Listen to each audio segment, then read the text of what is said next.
countryside has been basking in warm summer sunshine.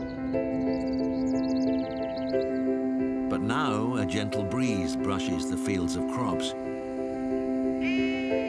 bringing rain clouds to give the land a much-needed drink.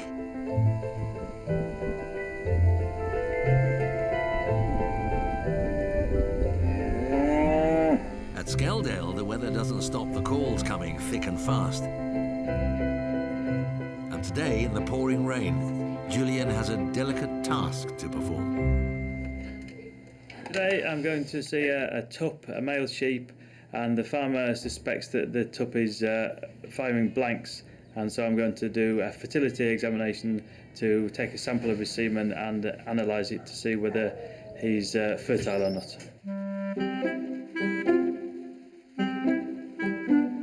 The ram is a purebred Texel ram, a breeding lamb. We bought him last year to run with the ewes, and we didn't think that there was a problem. However, quite a number of those ewes, a proportion of them, didn't produce lambs for us. And so we were a little bit worried that perhaps he wasn't fertile. Clearly, from a farming point of view, it's so important to tell whether he is subfertile or not. If he's not fertile, then we will have to sell him and he'll go into the food chain. And it would be disappointing because he's a really excellent animal. We don't want to sell him, but it may be unavoidable.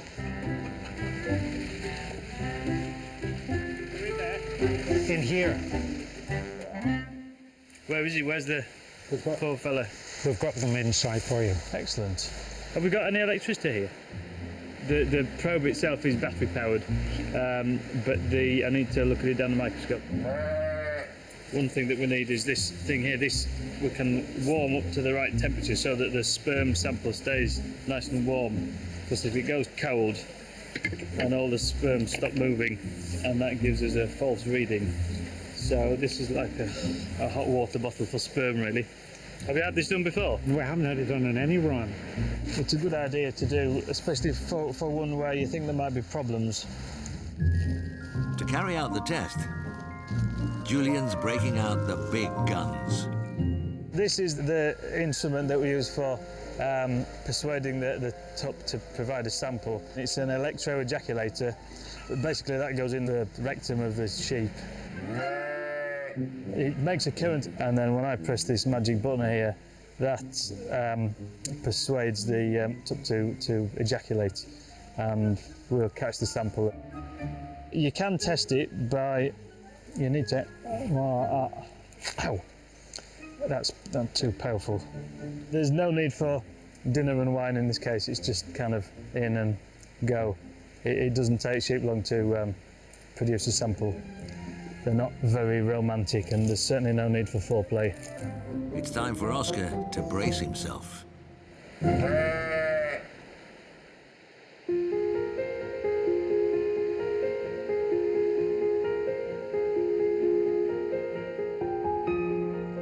In the waiting room, emergencies are always rushed to the front of the queue.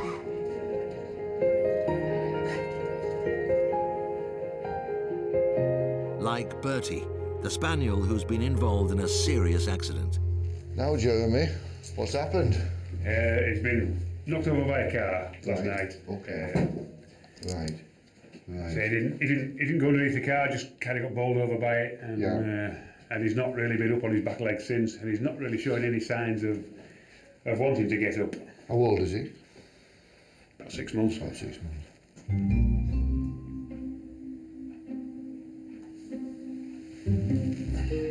I just want to try and just gently stand him up if we can. Yeah, his pelvis is very twisted. I'm suspicious that he might have fractured his pelvis. I'd like an X-ray of him really, Jeremy, just to see what's happening there. But can I hang on to him a bit? Yep. I think he'll be all right. Usually, it doesn't involve surgery or anything like that. Usually, it just involves rest. All will be revealed. Okay. Thanks, Jeremy. See you later. To make sure he lies still for the X-ray, It's all right. Bertie needs to be anaesthetised. Good boy. That's lovely. There's a good boy. That's it. Good lad. The fact that it was done about 15, 16 hours ago, I think if we had internal organ damage, I think medically he would be a lot worse than what he is now. So it's a case really of just seeing if I'm right about this pelvis.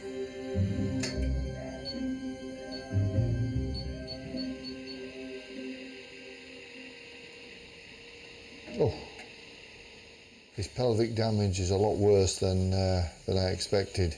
The left side of his pelvis is pretty much intact, but the right side of his pelvis has really taken the brunt. I don't think leaving them as they are really is an option.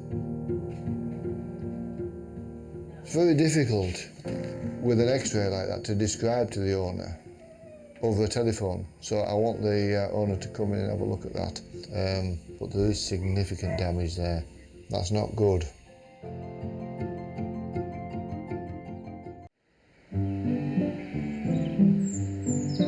On a local sheep farm, Anne and Geoffrey are worried about Oscar the ram's fertility. If he's not fertile, then we will have to sell him and he'll go into the food chain. We don't want to sell him, but it may be unavoidable. So Julian is about to perform the definitive test. This is the instrument that we use for persuading the tup to provide a sample. It's an electro-ejaculator. For Oscar, it's the moment of truth.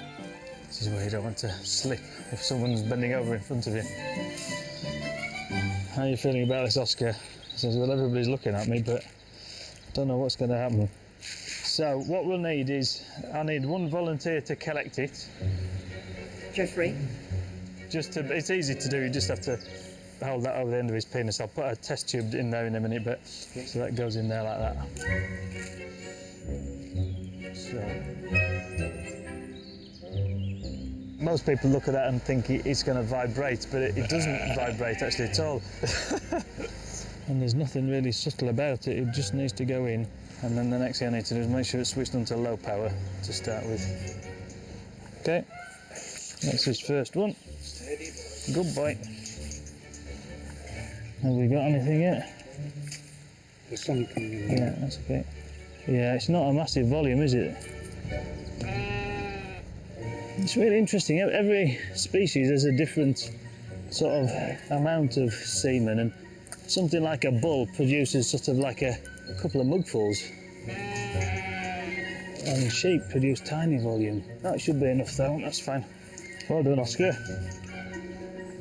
And the main thing from here is to keep it nice and warm, and then I'm just going to have a look, see what we've got.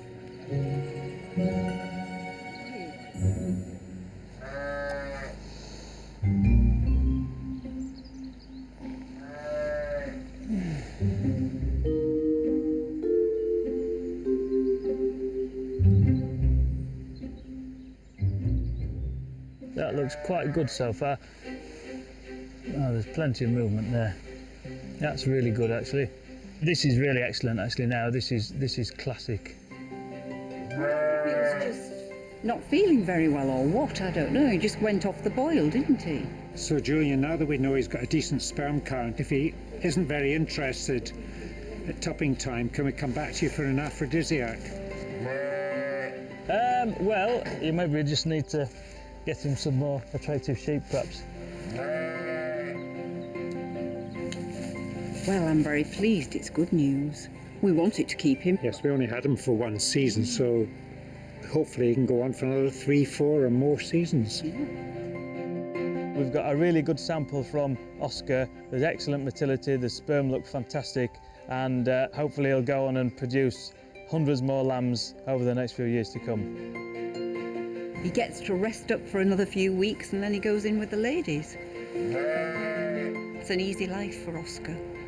Builds himself up for the next season. Yeah.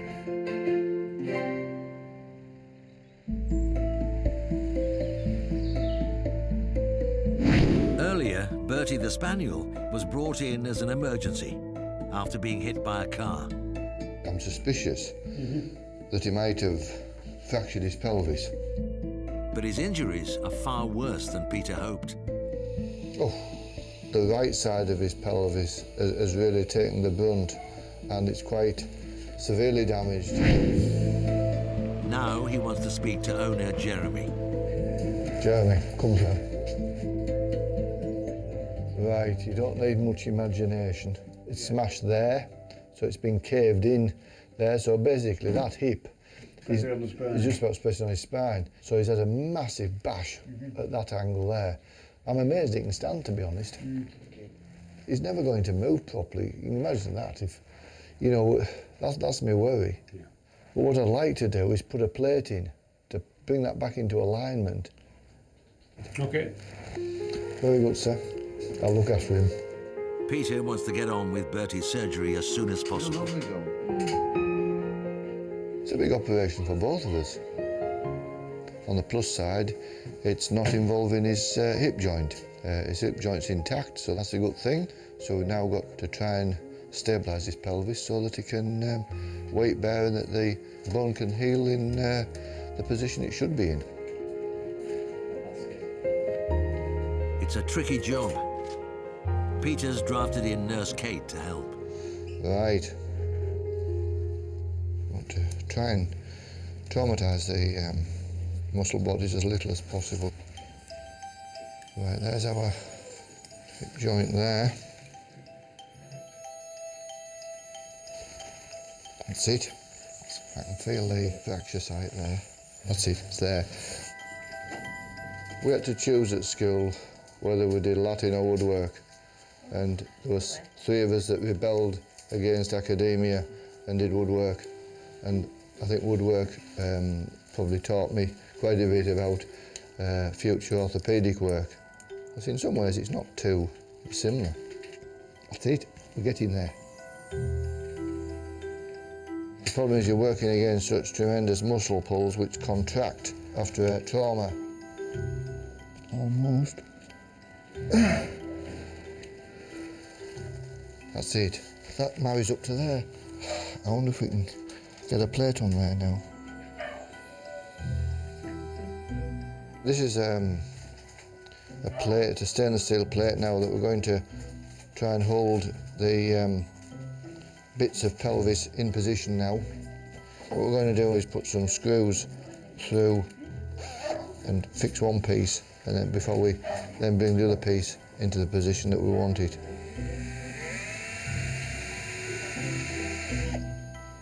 With surgery like this, it's awful, and it's never, it looks so clear-cut on an x-ray, but when you get in there, it's a different kettle of fish altogether.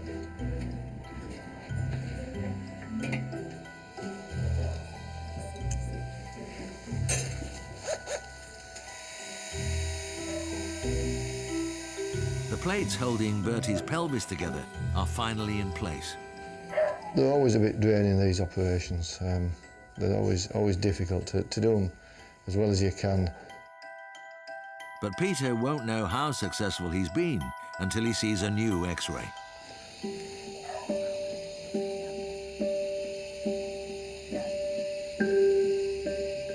So that's not bad. I mean, it's pulled them back into position, hasn't it? I mean, we couldn't have got that any better, I wouldn't have said. We've got the thing stabilised now, but we're coming an awful long way from this. That's good. Right, excellent. Let's have him stitched up. So it's gone as well as it has. When the fracture occurs, putting it simply, the bone end should be like that. In Bertie's situation, they were crossed over like that. So we've got to get those bone ends back into position against the muscle pull, and that was probably one of the most difficult part of the operation, really. When he started to run again, it would have been, it just wouldn't have worked. So hopefully now he has a chance to make a pretty good recovery.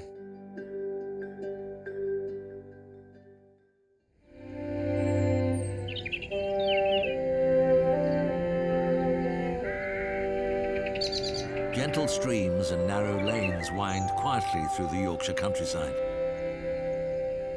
But not everywhere is enjoying peace and tranquility. A front room in Thirsk has been the scene of a gladiatorial battle. between arch-rival terrapins Romulus and Spartacus. And now, owners Carol and Lewis have rushed to see Julian with a major casualty. Mr. Morgan? Hello. Come through. So, what have we got here? This is Romulus, my little red-eared slider. Wow. One of his tank mates has had a fight with him and has removed a claw there. Romulus, what have you been doing, mate? They just get nipped all the time, but then, say this is the first time I've actually come down and seen blood on the shelf and thought, oh, crikey. So who's the one that's doing all the biting? Spartacus. Spartacus. Yeah, I've got Romulus, Remus and Spartacus. Cool. You'd have thought it would be Remus and Romulus having the battles. Well, we separated them two. So what do? They just literally have a fight with They'll each just other? literally latch on. They clamp on and then they just crush. Oh gosh.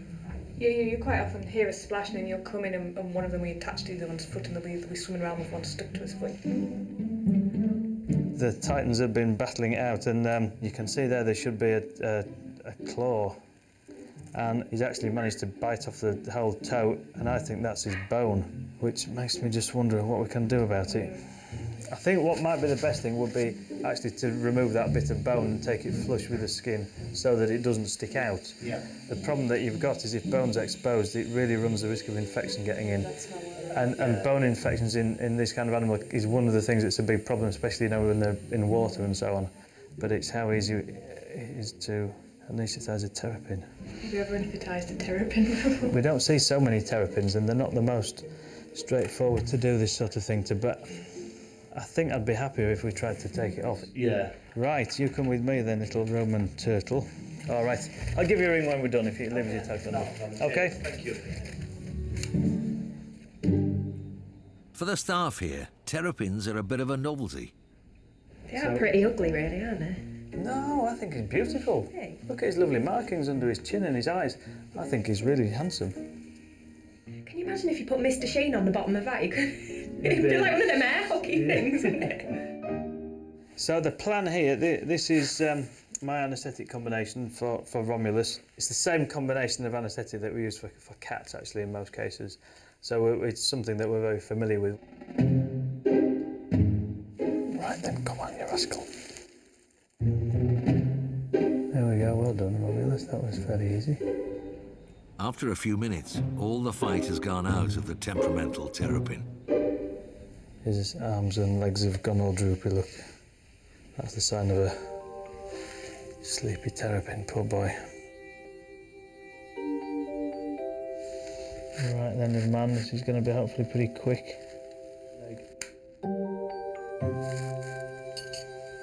Neat.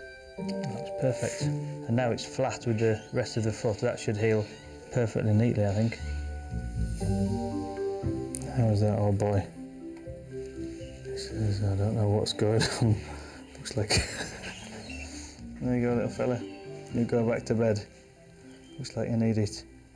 This was obviously quite a serious injury. It was right down to the bone, but really, to all intents and purposes, that's him fixed now. So I can hear him scrabbling in his box, ready to go home. Hopefully, not to get into another skirmish with Spartacus. But at home, Spartacus is waiting.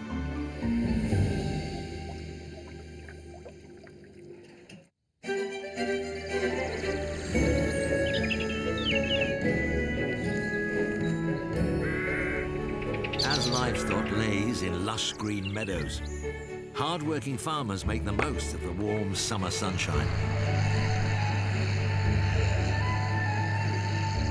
Peter's been treating animals on North Yorkshire farms for over 30 years. And today, he's looking forward to visiting an old friend. We're going to Carly's farm today.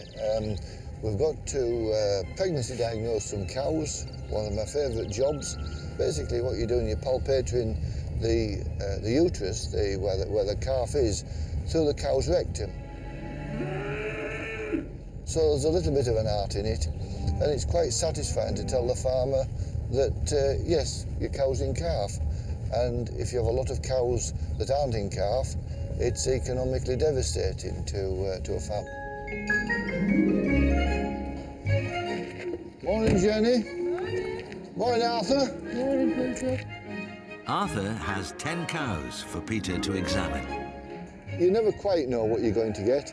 You can go to a farm and pregnancy diagnose 15, 20 cows, not one's in calf, and everybody's as miserable as sin for obvious reasons.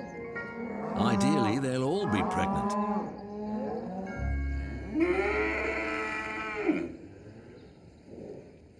There's no here, Arthur, I don't think. Out in there. That one's empty, Sandra. She's quite a deep cow, but no. Yeah. If they aren't in calf, they aren't earning any money. Because if they're eating grass, and I have to pay for rent for the grassland, and they aren't in calf, they aren't going to produce me with anything to sell to pay for my overheads. The vet bill.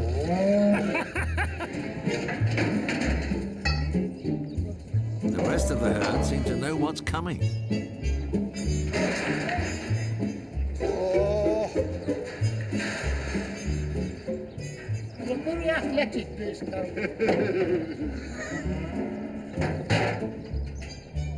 I would say 4 months plus, just over 45 months. That's champion. Right, we'll fetch this one back round, Jonathan. Don't be said daft. Don't be daft. She's further on, Arthur. I would have said possibly nearer 6, I would have said. 6 months on. I would have said about 6 months on. That'll do for as long as she's got a calf in, that's In fact, 7. 7 months. 7 months. We've gone up a bit. Gone up, yeah. It's inflation.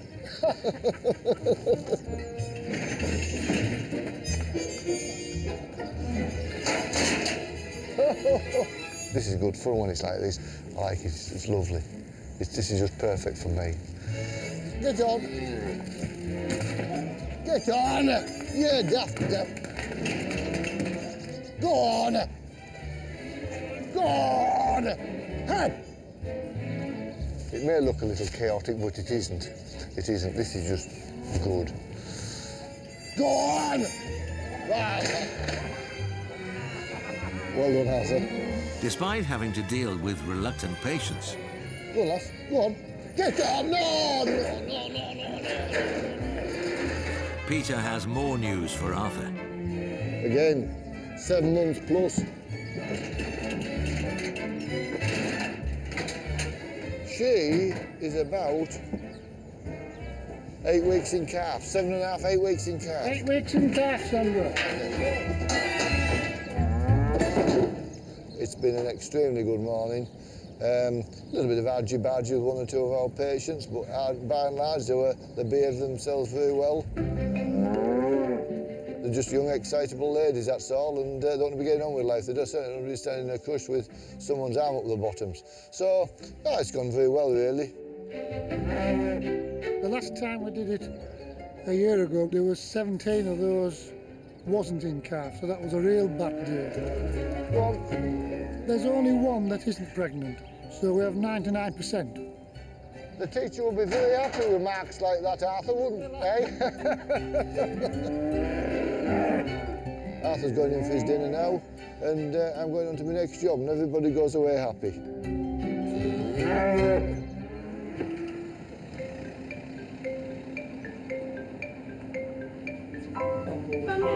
At Skeldale, treating family pets means a waiting room full of anxious families and children. Now, Julian is faced with the prospect of treating a patient at the heart of his own family. Pet rabbit Luna belongs to his youngest son, Archie. Luna's now 6 months old, and she's going to the surgery so she can be spayed, so she can't have babies if she runs away. On the day when she gets spayed, I might have school to stop me from thinking about it and stop me from feeling nervous. Luna! But Archie's not the only one feeling nervous. No! You go that way, I'll go that way. We'll do a pincer movement. Luna, what are you doing? Come on. Right, just go steady. Right, you keep it there, I'll go around the other way.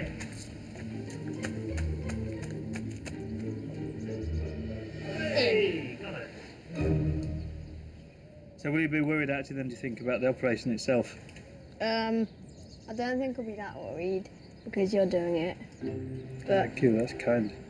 I mean, it should be absolutely fine, it's nothing to be worried about, but just the anaesthetic. anaesthetics and rabbits sometimes are a little bit dodgy. But she's very healthy, she runs around a lot, she's got a nice strong heart, and she's got a good diet, and she's well looked after, so it's down to me to be worried. Yeah. That's what I do all the time.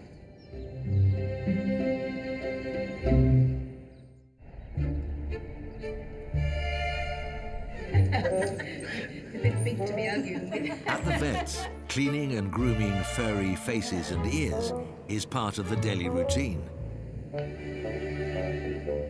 And it's making Peter think of an alternative career. You know how he is. Have I got hairy ears? Oh, you're not too bad, are you? Not too bad, no. I plug them regularly. They're developing though. Just there, yeah. If you need them plucking, You're the man, you're the man, yeah. You do eyebrows as well? Oh, yes.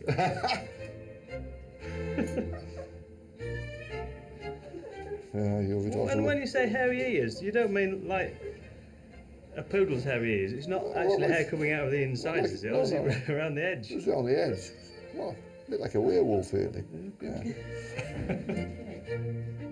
I mean, I can understand why we have nasal hair, because that filters debris out, stops it getting further down our airways, but I cannot understand why the good Lord has made it so that we develop hairy ears and our eyebrows get out of control.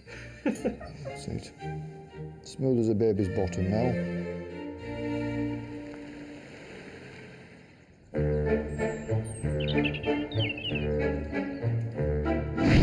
2 weeks ago, Romulus the Terrapin came off worse in a gladiatorial clash with his tank-mate Spartacus. The Titans have been battling it out, and poor Romulus has had his toe bitten off. But after delicate surgery, Neat. That's perfect. Romulus is back at home and ready to face arch-enemy Spartacus once again. I've got 2 in one tank and 1 in another. They're all separated for their own safety, really. The plan will be to take Romulus out of his little solitary tank there and bring him into the bigger tank, so hopefully they'll all play nicely together. I'm so happy that obviously he's not in pain. Within an hour of us getting home, he was using the hand. Romy got back, slept, and then ate, so I think that was pretty normal behaviour for Romulus. So yeah, he seemed absolutely fine. He was swimming about quite happy, and yeah, no bother. It's a case of just watching them and seeing how they react. We'll be on standby to grab them if they're looking a bit angry. The time has finally arrived. Are you ready? The face says a lot. Are you going to put him in spots or Remus? I will stick him in this side with Remus first. There doesn't seem to be any malice between them two. All right then. And in 3, 2, 1. Ah, he's just had a couple of nips there. Ah, come here. There's been a few warning nips, so best is just to separate them and sorry. Get up. Oh, that was a complete no-go. So I'm gonna have to keep all 3 separated. I couldn't have went worse if we tried. But Lewis adores his feisty housemates. I like the quirkiness, it's a conversation piece. They're amusing and different. No matter how grumpy or violent, no, they're still my little children. I don't think they'll ever stop being grumpy, that's the problem.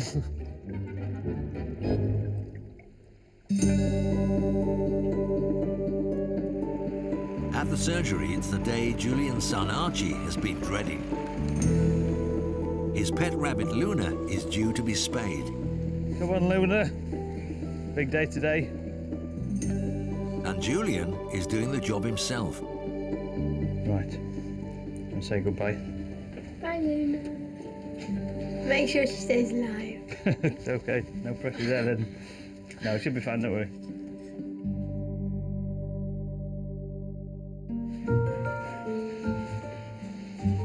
I'm sorry about this. It's a change of circumstance for you, isn't it? After sedation, Good girl. Luna is almost ready for surgery.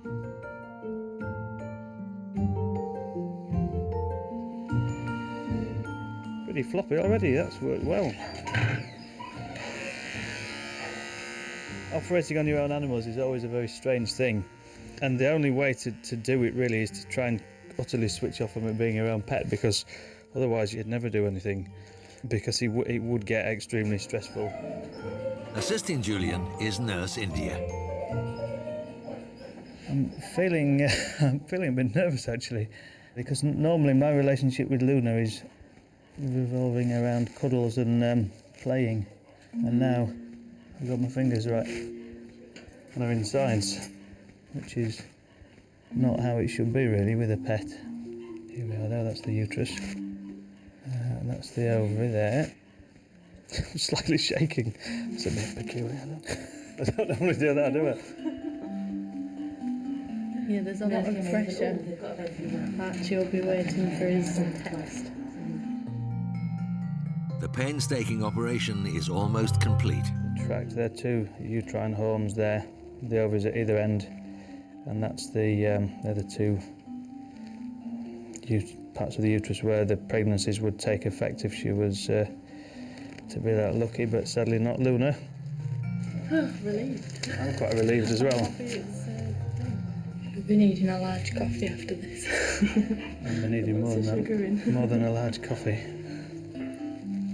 Once she's come round fully, then I'll send Archie a message and he'll be no doubt pleased to hear that she's back. Oh, she's blinking already. She's already. Is she? Yeah. Well, excellent. Ah, Luna, you're back to life. Excellent. Luna. Whoops. So what on earth is going on? I tell you what, Luna, you're a pretty rabbit, aren't you? The surgery went well, apart from being somewhat anxious for India and me and Archie. She's come around really well, which means she's made so far a good recovery, and hopefully that will continue during the day. You can come home this afternoon with me.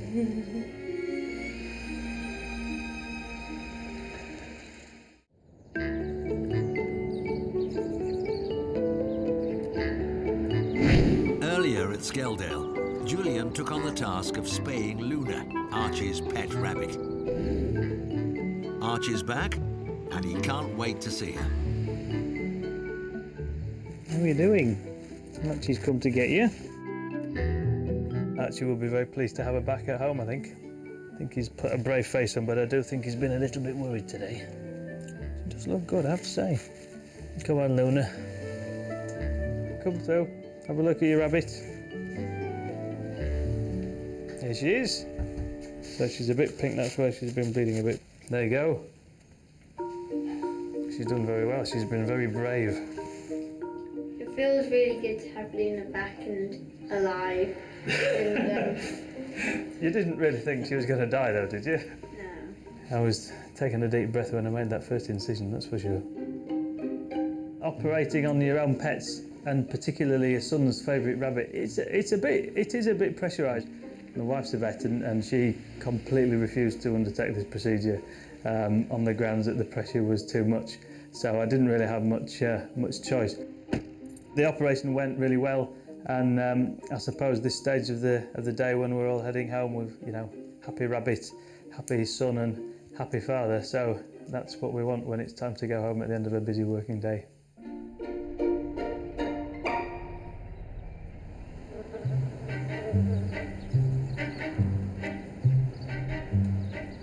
You can't beat a bit of technology, can you? So how's it working? That's the valve. Let's just work this out. That goes on. Have you swapped it over? No, I've not done anything, I'm just holding it. We sorted now. Right. It's Pete's new toy. Basically, it's something called a stomach pump, which needn't be as complicated as this, I don't think. Yeah, but we need to get into the 21st century. Well, I would just use a tube and a funnel. That's what I normally do. Yeah, but then you get a mouthful. Yeah, well, not if you're careful. Well, I was very careful, because you don't want a mouthful of dog's stomach contents, but No, you don't. I did on Sunday. Ah. I see. Unscrew that and stick that on there, and then... No, because it doesn't need that on. Well, it does there, look, that's what it says. If there is a need to blow through the tube, fit the double male... Double male end. Fit the double male adapter to the female adapter. This sounds like something from a sex magazine, Pete. Yeah, that's it. Oh, yeah. Ooh! Working? Well, Is it sucking a blood? I don't know. Ooh! Right, so that goes in the bucket. No, that goes in your horse. No, that goes in the yeah. bucket. But if you want it to suck... Let's not do that. Let's just concentrate on... No, but you need a double male adapter, didn't you? It's too bloody complicated, isn't it? Shall we send it back?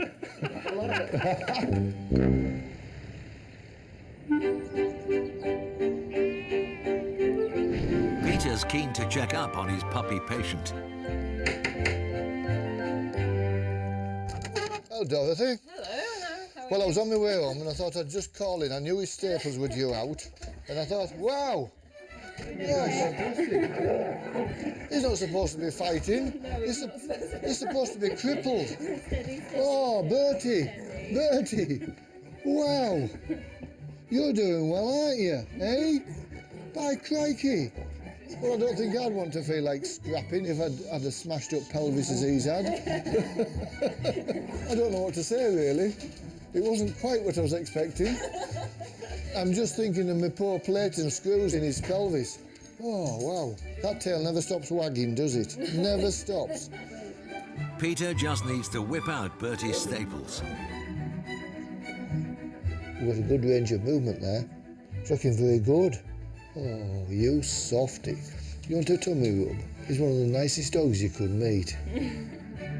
I think it's lovely because his pelvis was badly smashed up and his hip joint was way out of alignment.